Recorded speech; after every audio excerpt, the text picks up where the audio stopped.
Hola hermanos, pues quiero compartir con ustedes algo que está en la Biblia en Jeremías capítulo 14 y en Mateo 24. Estos dos capítulos tienen una similitud muy interesante en relación a lo que Jesucristo habló de los últimos tiempos, cosas que estamos viviendo hoy día.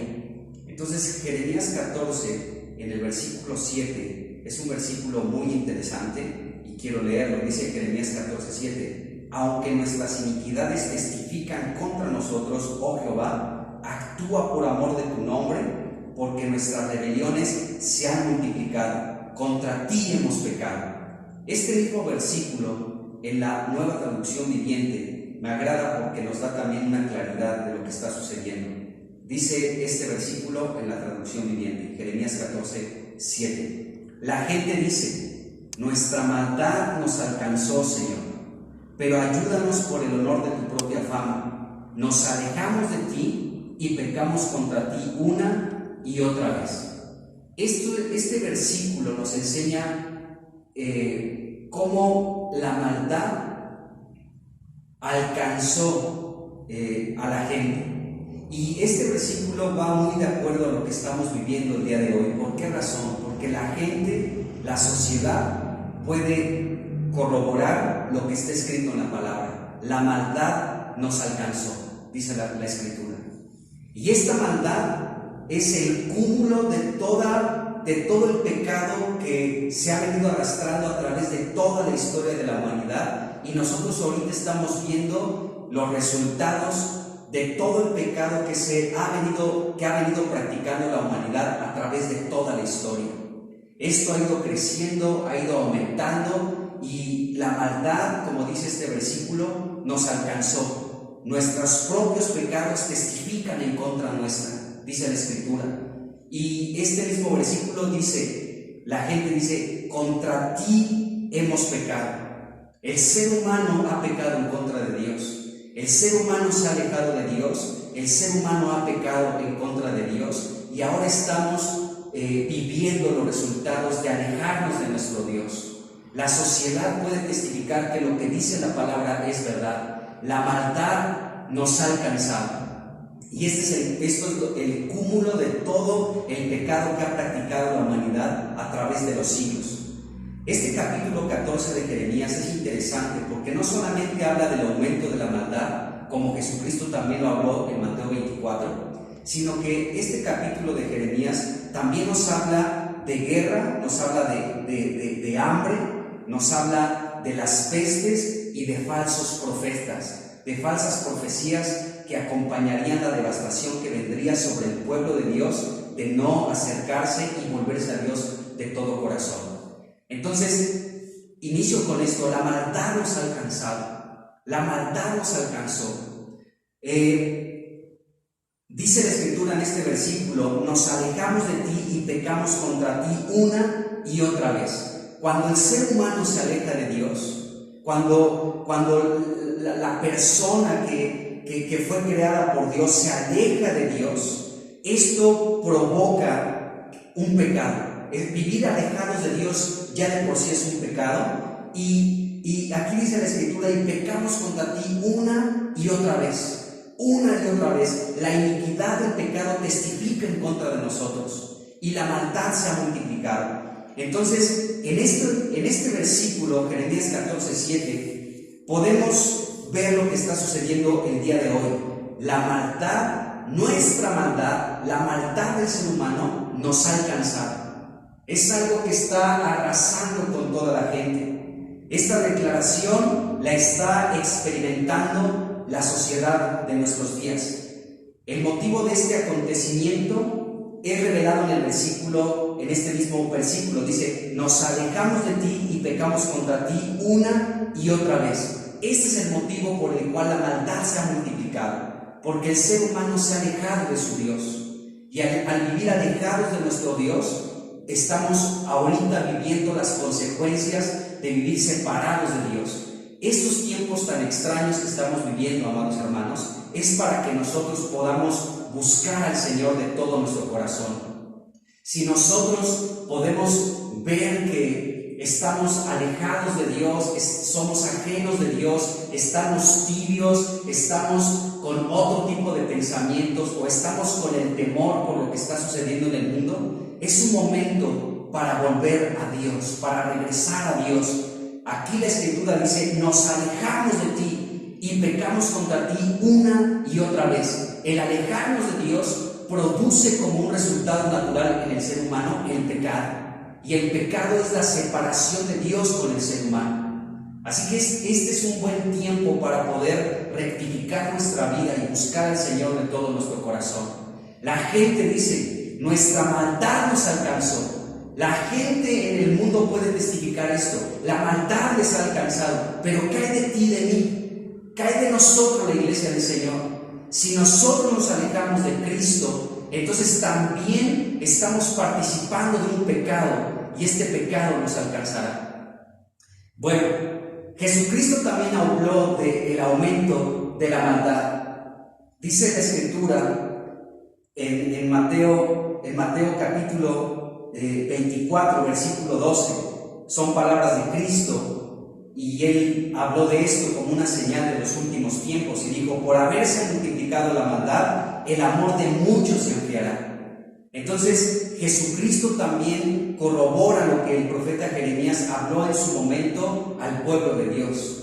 Y ahora nosotros, el pueblo actual de Dios, el pueblo de Dios de estos días, el Señor Jesucristo nos anunció que la maldad iba a multiplicarse, iba a crecer, iba a hacer algo que, como estamos viendo hoy, está desbordándose por todos lados y por todos lugares. La gente puede testificar que su maldad le ha alcanzado. La maldad nos ha alcanzado, y Jesucristo habló de la multiplicación de la maldad. Entonces, esto en cierto sentido no nos tiene que asustar, porque Jesucristo también, hablando en una parábola, Él refirió en esta parábola del trigo y de la cizaña, Mateo capítulo 13, versículo 30 específicamente, donde Jesucristo dijo: dejen crecer juntamente el trigo con la cizaña hasta el tiempo de la siega. Y en el tiempo de la siega, dice aquí este versículo, yo diré a los segadores: recojan primero la cizaña, átenla en manojos para quemarla, pero recojan el trigo en mi granero. Entonces Jesucristo dijo: no la corten, no corten a la cizaña, sino permitan que crezca junto con el trigo. El trigo y la cizaña tienen que crecer. La cizaña no puede rebasar al trigo, están al mismo nivel, pero sí podemos ver que la maldad está rebasando a la humanidad, y Dios ha colocado al trigo, a nosotros, los hijos del reino, la buena semilla del Señor, nos ha colocado para contrarrestar aquella multiplicación de la maldad que se está manifestando en estos días. Es interesante que Jesucristo dijo que crezcan juntamente el uno y el otro hasta el tiempo de la siega, y dice: pero recojan el trigo en mi granero. Esta frase me llama mucho la atención, porque el Señor Jesucristo está recogiendo su trigo, que eres tú y que soy yo, que somos la buena semilla, ¿sí? Y Dios nos está recogiendo en su granero. El granero es como un tipo de la iglesia. El Señor está reuniendo a los suyos, al trigo lo está almacenando, lo está colocando en su granero, para que, como en los tiempos de la hambruna, los 7 años de hambre, los tiempos de José, el hijo de Jacob, aquel que fue un gobernante en la tierra de Egipto, él tuvo que recolectar el trigo de los 7 años de abundancia, para que en los 7 años de escasez él pudiera abrir los graneros y poder distribuir el trigo, el alimento, no solamente a la nación de Egipto, sino a los pueblos alrededor de esa nación. Entonces, José, como un tipo de Cristo, él es el que abre los graneros como tipo de iglesia, para dar alimento a aquel que tiene hambre de este mundo. Tú y yo somos un alimento también para el mundo. El Señor Jesucristo está recolectando el trigo en su granero, ¿sí?, para abrir el granero y poder dar alimento a aquel que tiene hambre. Entonces Dios nos está recolectando, nos está colocando en su iglesia, que es el trigo. Así que tú y yo podemos ser un alimento aún para la gente, para que podamos darle una palabra de esperanza en este tiempo de tanta confusión, de tantas noticias que nos pueden extraviar de la verdad, pero la palabra de Dios nos da una luz impresionante en este sentido. Bueno, entonces la maldad se está multiplicando y la gente testifica esto. Nuestra maldad nos alcanzó, pero no solamente Jesucristo habló de estas señales como los principios de los dolores.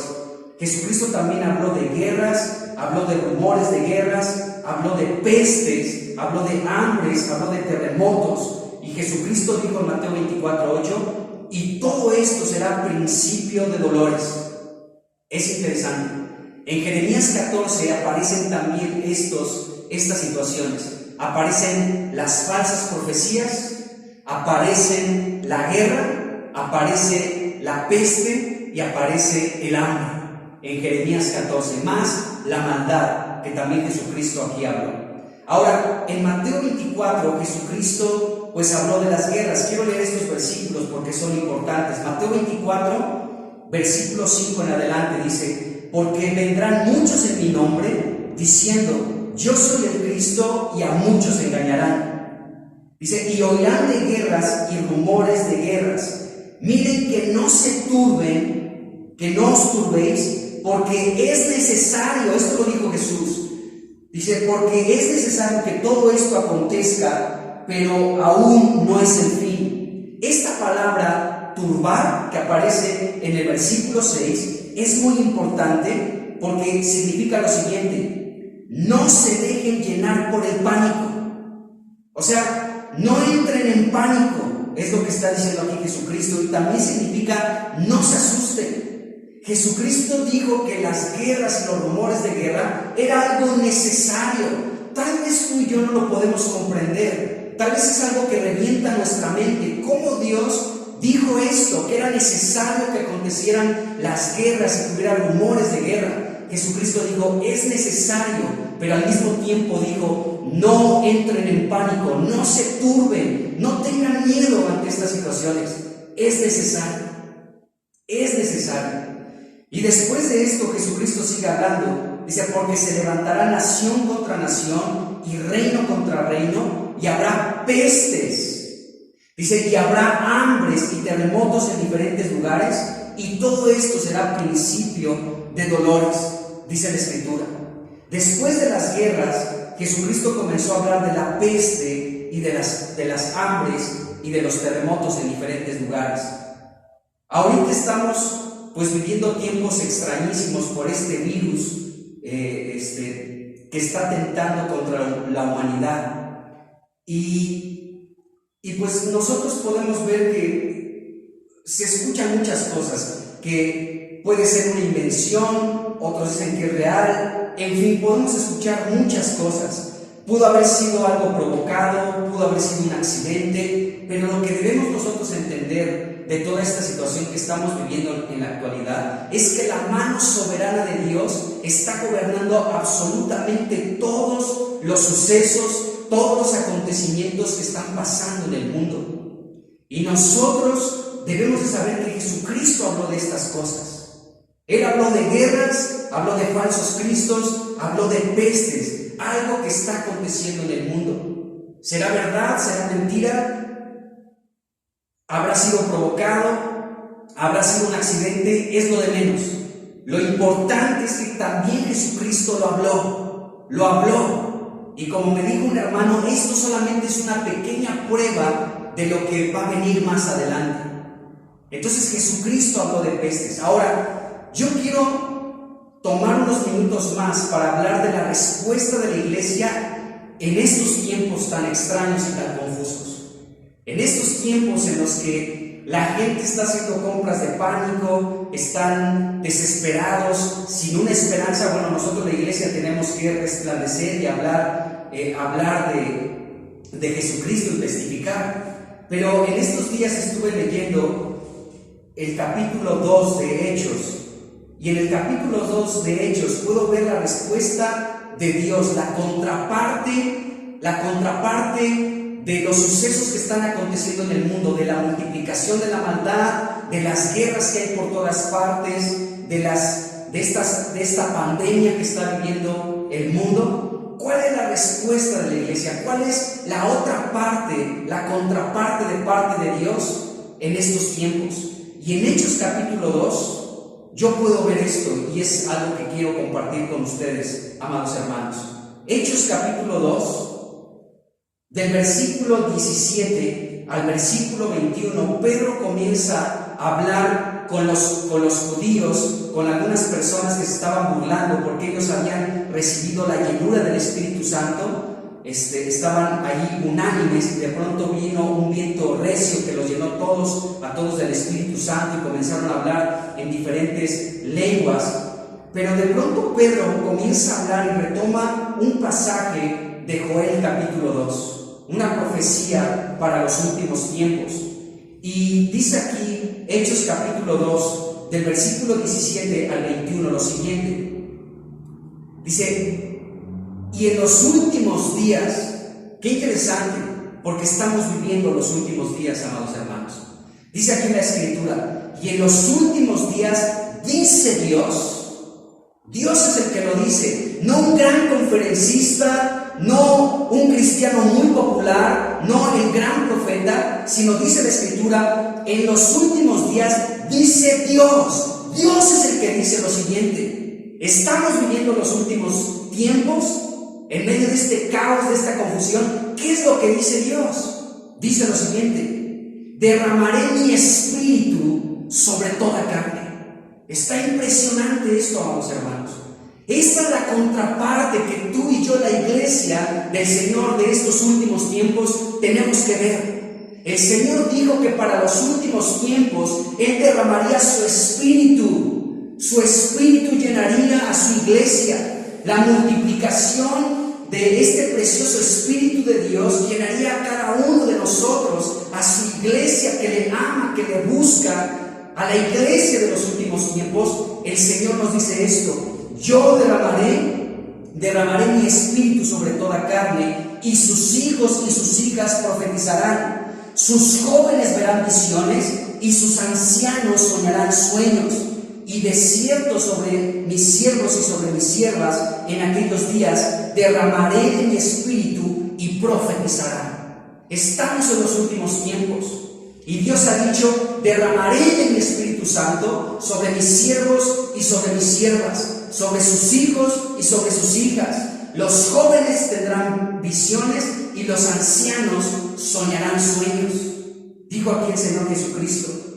Y después el versículo 21 dice: y todo aquel que invoque el nombre del Señor será salvo. Es un momento para invocar el nombre de Cristo, decirle: Señor Jesús, dirígenos en este tiempo, y tú dijiste que en los últimos tiempos derramarías de tu Espíritu Santo sobre tus siervos y sobre tus siervas. He aquí tu siervo, he aquí tu sierva, he aquí tu iglesia. Señor, derrama tu Espíritu. Esta es la contraparte de lo que estamos viviendo en estos últimos tiempos, amados hermanos. Este es nuestro lugar, esta es nuestra posición, el esperar la llenura del Espíritu Santo.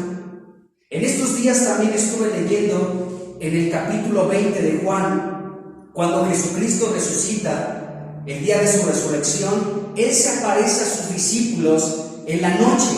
Dice Juan 20, del versículo 19 al versículo 22, dice lo siguiente: cuando llegó la noche de aquel mismo día, del día que resucitó Jesucristo, dice, el primero de la semana, estando las puertas cerradas. Qué interesante frase, las puertas cerradas. Dice, en el lugar donde estaban los discípulos, donde los discípulos estaban reunidos, dice, por miedo de los judíos, vino Jesús y puesto en medio les dijo: paz a ustedes, paz a ustedes. Y cuando les hubo dicho esto, les mostró las manos y el costado, y los discípulos se regocijaron viendo al Señor. Entonces Jesús les dijo otra vez: paz a ustedes, por segunda ocasión, paz a ustedes. Como me envió el Padre, así también yo los envío. y habiendo dicho esto, sopló y dijo: reciban el Espíritu Santo. Aquí los discípulos, nos dice la Escritura, que estaban con las puertas cerradas por miedo a los judíos, En estos tiempos, tú y yo tal vez estamos encerrados en nuestras casas, amados hermanos. No por miedo a los judíos, sino por este virus que está atentando contra la humanidad. Pero tenemos que ver que cuando estamos con las puertas cerradas en nuestros hogares, el Señor Jesucristo está ahí en medio con nosotros. Y lo que nos dice una y una segunda vez es: paz a ustedes, y sopló para que sus discípulos pudieran ser llenos de su Espíritu Santo. En este tiempo, amado hermano, tal vez tú y yo estamos encerrados en nuestros hogares con nuestras familias, pero es un tiempo para buscar la llenura de su Espíritu, para que nuestras lámparas estén encendidas. Así que no es un tiempo para amedrentarnos, no es un tiempo para estar tristes, sino es una buena oportunidad para buscar la llenura de su Espíritu, la llenura de su precioso Espíritu Santo. Hay un pasaje en 2 de Reyes, capítulo 4, donde la Biblia nos enseña de una viuda también, una viuda que estaba en una situación muy complicada porque su esposo había fallecido y quedó con una deuda, pero entonces vino el acreedor para cobrar precisamente aquella deuda, y esta mujer no tenía nada y fue al profeta Eliseo. Y quiero leer esta parte de la Escritura, es 2 de Reyes, capítulo 4, y quiero leer del versículo 1 al 7. Dice lo siguiente: una mujer de las mujeres de los hijos de los profetas clamó a Eliseo diciendo: tu siervo mi marido ha muerto, y tú sabes que tu siervo era temeroso de Jehová, y ha venido el acreedor para tomarse 2 hijos míos por siervos. Y Eliseo le dijo: ¿qué te haré yo? Declárame qué tienes en casa. Y ella dijo: tu sierva ninguna cosa tiene en casa, sino una vasija de aceite. Qué interesante es esto. Y le dijo, Eliseo le dijo a esta viuda: ve y pide para ti vasijas prestadas de todos tus vecinos, vasijas vacías, no pocas. Entra luego y enciérrate tú y tus hijos. Es muy importante esto: enciérrate tú y tus hijos, y echan todas las vasijas, y cuando una esté llena, ponla aparte. Dice: y se fue la mujer, versículo 5, y se fue la mujer y cerró la puerta, encerrándose ella y sus hijos, y ellos le traían las vasijas y ella echaba del aceite. Cuando las vasijas estuvieron llenas, dijo a uno de sus hijos: tráeme aún otras vasijas. Y él le dijo: no hay más vasijas. Entonces cesó el aceite. Vino ella luego y le contó al varón de Dios, el cual dijo: ve y vende el aceite y paga a tus acreedores, y tú y tus hijos vivan de lo que quede. Qué interesante pasaje. Esta mujer, cuando Eliseo le dice: ¿qué es lo que tienes en casa?, ella dijo: solamente tengo una vasija con aceite. Y Eliseo le dijo: bueno, esa vasija de aceite es suficiente, es lo mejor que puedes llegar a tener. Qué bueno que tienes una vasija de aceite en tu casa. Y esta mujer siguió la recomendación del profeta Eliseo y le dijo a Eliseo: ve a tu casa y enciérrate, cierra la puerta tú y tus hijos, y el aceite será multiplicado. Y este es un tiempo para que el aceite en nuestros hogares pueda ser multiplicado, amados hermanos. Esta mujer viuda, podemos ver en la parábola de Mateo capítulo 25 de las 10 vírgenes, 5 prudentes y 5 insensatas, que esta viuda fue una viuda que se transformó en una virgen prudente que pudo entrar a las bodas del Cordero por haber llenado su vasija con aceite. Este es un tiempo, amados hermanos, para que busquemos la presencia de Dios, la llenura de su Espíritu. Jesucristo dijo: si sus padres, siendo malos, saben dar buenas dádivas a sus hijos, ¿cuánto más Vuestro Padre Celestial dará el Espíritu Santo a quienes se lo pidan. Necesitamos buscar la llenura de su Espíritu Santo en estos tiempos. En Hechos capítulo 2, el Señor prometió esto, derramar de su Espíritu Santo sobre sus siervos y sobre sus siervas, sobre nuestros hijos y sobre nuestras hijas, sobre nuestros jóvenes y sobre nuestros ancianos, para prepararnos para este tiempo. Así que, amado hermano, pues estamos viviendo los últimos tiempos y es un tiempo para que podamos buscar la presencia del Señor, su llenura, su precioso Espíritu sobre cada uno de nosotros. Pues hermanos, ánimo ante esta situación que estamos viviendo y busquemos la llenura de su Espíritu en estos tiempos. Que Dios los bendiga. Nos vemos pronto.